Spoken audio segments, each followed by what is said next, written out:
March 4th, 1865, with the nation completely exhausted and reeling from the clutches of the Civil War, President Abraham Lincoln would give his second inaugural address. During his address, it seemed that the president's main emphasis was reunion and reconciliation. He could see that the war was coming to a close. After all, it would be less than 50 days before Robert E. Lee would surrender at the Appomattox Courthouse. The United States Civil War lasted from 1861 to 1865, and for the last 150 years has remained the bloodiest conflict to ever take place on American soil, leaving well over 500,000 people dead. But the thing about the casualties is that those people were dead, and they were no longer people that you really had to worry about. Sounds morbid, I know. But the main concern going forward was, how are we going to take care of all the Civil War veterans and fighters that were going to be coming home? Over 500,000 people were dead, but over 2 million soldiers had survived the Civil War, and 1 out of every 13 soldiers that had returned from the war had lost a limb or more. The path to reconciliation was going to start with figuring out how to take care of these people into the future. Many veterans needed financial aid because they could not go back to the industrial and farming work styles and lifestyles that they had had prior to the war. With many families across the nation reeling financially, pensions were the only answer. They were going to need government assistance to keep going. The year 1862 was when the United States government introduced the first pension legislation, providing financial assistance to Union soldiers disabled by war-related injuries. As the conflict raged on, the need for such support became evident, leading to the expansion of these pension programs. But these pension programs were only going to be intended for Union soldiers. But what about the Confederate soldiers?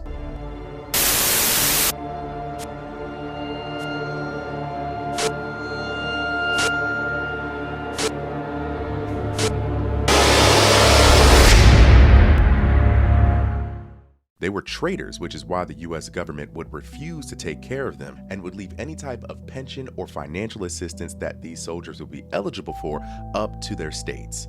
It wasn't until 1958, nearly a century after the war ended, that the United States Congress extended pension benefits to Confederate veterans or their widows.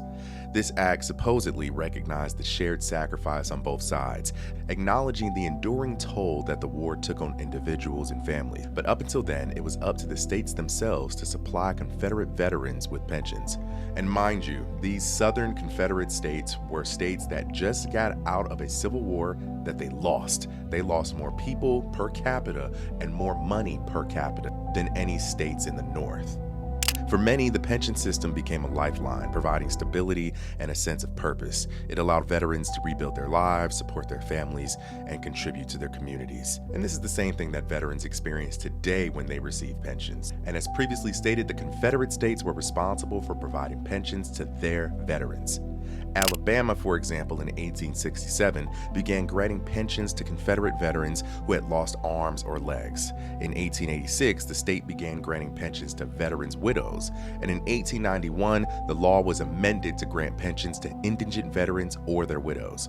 In 1870, Georgia began granting pensions to soldiers with artificial limbs. In 1879, the state began granting pensions to other disabled Confederate veterans or their widows who then resided in Georgia. By 1894, eligible disabilities have been expanded to include old age and poverty. Oklahoma is an interesting one because they would grant Confederate pensions in 1915.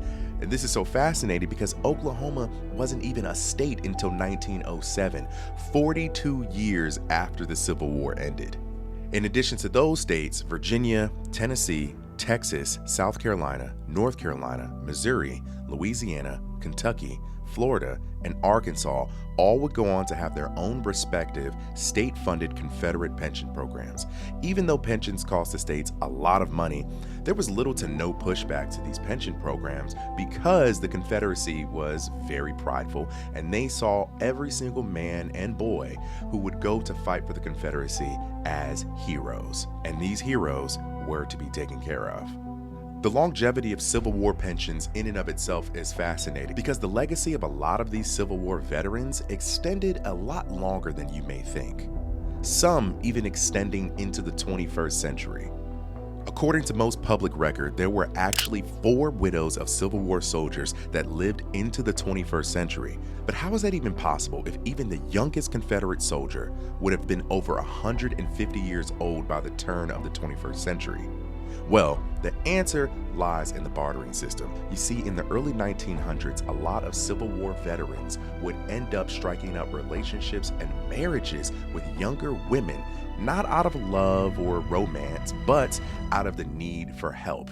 At this point, a lot of the Civil War veterans that were still alive in the 1910s, the 1920s, and even the 1930s were disabled and elderly, and they needed help. And a lot of these younger women needed money. And what did these Civil War veterans have? Pensions. This was actually an extremely common practice at the time. Helen Viola Jackson was the last surviving widow of a Union soldier and Civil War veteran overall that we know of. In 1936, when the country was being financially ravaged by the Great Depression, 17-year-old Helen would marry 93-year-old James Bolin, a veteran of the 14th Missouri Cavalry during the Civil War.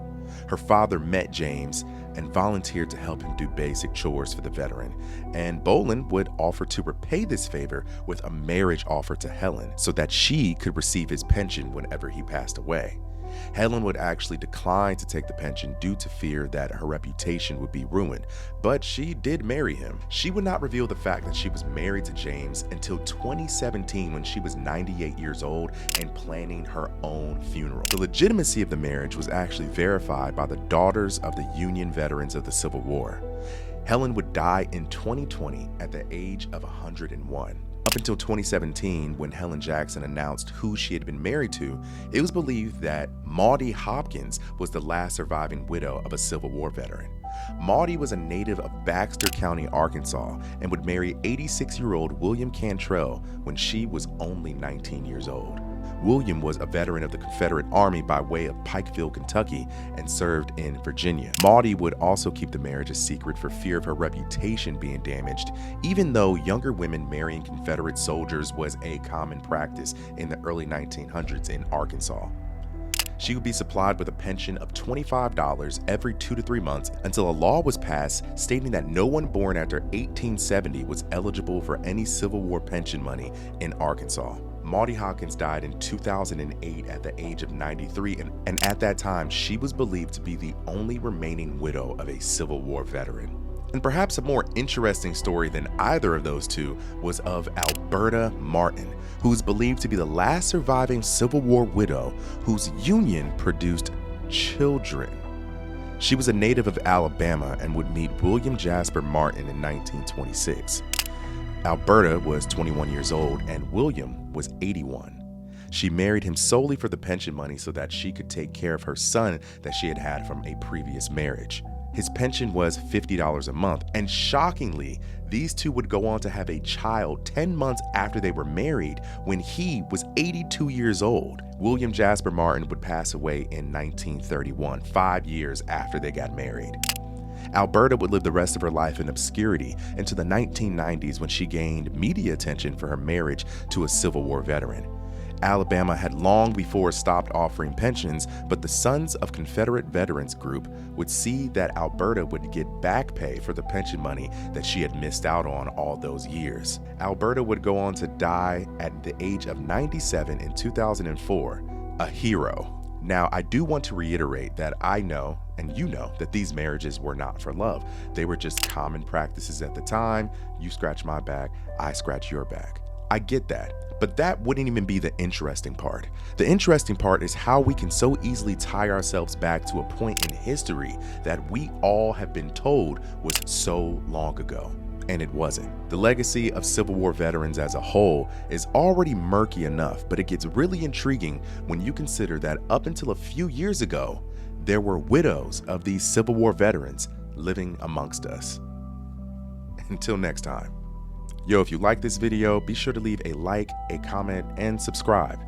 And hit that notification bell to let you know when the Redacted History Podcast drops new YouTube videos.